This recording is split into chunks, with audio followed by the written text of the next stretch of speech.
नमस्कार दोस्तों, आपका हमारे YouTube चैनल में हार्दिक स्वागत है, अभिनंदन है, वंदन है। जैसा कि आप लोग जानते हैं कि हम आपको रोजाना नई नई जानकारियाँ लेकर आते रहते हैं।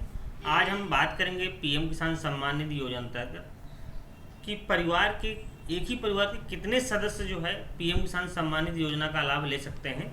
उसके बारे में हम लोग चर्चा करेंगे। बने रहेगा वीडियो के लास्ट तक, कभी तो जो है कोई चीज़ आपको समझ में आएगी। तो जैसा कि आप जानते हैं कि भारत सरकार के द्वारा पीएम किसान सम्मान योजना का लाभ दिया जा रहा है। उसमें सालाना के 6,000 रुपया किसानों के खाते में ट्रांसफ़र किए जा रहे हैं। अगर उस किस्त को हम देखें 6,000 रुपये को, तो लगभग 4 महीने में एक बार किस्त जो है किसानों के खाते में दी जा रही है, और वो भी 2,000 करके। टोटल सालाना का 6,000 रुपया आता है। 6,000 में जो है इसलिए दी जा रहे हैं कि ताकि जो है किसानों की जो आर्थिक स्थिति है उसमें सुधार हो सके, वो किसान हमारे आत्मनिर्भर बन सके। अब आत्मनिर्भर बनाने के साथ में जो है एक नियम भी लागू किया गया है कि एक परिवार के कितने सदस्यों को जो है पीएम किसान सम्मान योजना का लाभ दिया जाता है। तो किसान भाई बताना चाहेंगे, अगर आप पीएम किसान सम्मान योजना का लाभ लेना चाहते हैं तो उन्हीं किसान भाइयों को पीएम किसान सम्मान योजना का लाभ मिल सकता है। पति पत्नी में, जैसे परिवार का कोई भी सदस्य, जैसे परिवार में जो है परिवार उसको माना गया है पति पत्नी और उसके नाबालिग एवं बालिग बच्चे। लेकिन सम्मान निधि में जो है पति पत्नी में से एक को लाभ मिलेगा, चाहे वो पति लाभ ले ले चाहे पत्नी ले ले।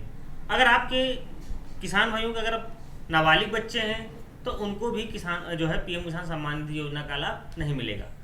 इसमें आप लोग जानते भी हैं कि पहले तो क्राइटेरिया है कि भूमि आपके पास होना चाहिए। अगर भूमि आपके पास है तभी पीएम किसान सम्मान योजना का लाभ मिल सकेगा।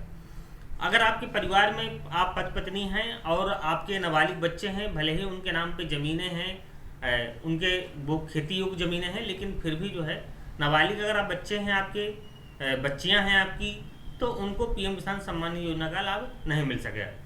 पति पत्नी में से एक को मिलेगा, या तो आपके नाबालिग बच्चों का तो रजिस्ट्रेशन ही नहीं होगा। अगर रजिस्ट्रेशन आप करा ही भी देंगे तो वो आपको जो है लेखपाल के द्वारा या कृषि विभाग के द्वारा जो है आपको आपात की श्रेणी में जो है जैसे पता चल जाएगा कि ये नाबालिग बच्चे हैं, वैसे आपको आपात की श्रेणी में रख दिया जाएगा। लेकिन बहुत सारे किसान हमारे ऐसे भी हैं जिन्होंने फर्जी पंजीकरण करा रखा है। वो किसान नहीं है लेकिन उन्होंने जो है फर्जी पंजीकरण करा रखा है। उनको भी रोकने का काम जो है गवर्नमेंट के द्वारा चल रहा है। जैसे कि आप लोग जान ही पा रहे हैं कि लैंड सीडिंग की कार्रवाई कराई गई। लैंड सीडिंग की कार्रवाई इसलिए कराई गई थी कि जो फर्जीवाड़ा है उसको कम किया जा सके, ताकि लेखपाल उसको जो है वेरीफाई कर सके, आइडेंटिफाई कर सके कौन से किसान जो है के पास ज़मीन है, किस किसान के पास ज़मीनें नहीं है। इसीलिए लैंड सीडिंग की कार्रवाई की जा रही हुई थी, और उसमें बहुत सारे किसान हमारे बाहर भी हो गए थे योजना से कि उनको पीएम किसान सम्मान योजना का लाभ नहीं मिला। लेकिन अब परिवार में से अगर आपके बालिग बच्चे हैं, बालिग का मतलब ये है कि 18 साल से अगर उनकी उम्र ज़्यादा है तो वो उनको लाभ पीएम किसान सम्मान योजना का लाभ मिल सकता है। लेकिन अगर नाबालिग हैं तो उनको लाभ नहीं मिलेगा। अगर 18 साल से ऊपर के बच्चे हैं, आपके मान लें 2 या 3 पुत्र हैं, आपके पास 4 पुत्र हैं लेकिन या पुत्री हैं, लेकिन उनके नाम अगर ज़मीनें हैं, अगर उनके पास खेती योग्य भूमि है, तब उनको लाभ मिल सकता है। तो परिवार का मतलब वो होता है पति पत्नी, और पति पत्नी के साथ में जो नाबालिग जो बच्चे हैं, ये परिवार की श्रेणी में आता है। अगर बालिग हो गया बच्चा आपका जो है 18 साल से ऊपर हो गया तो वो परिवार की श्रेणी से नहीं आता है।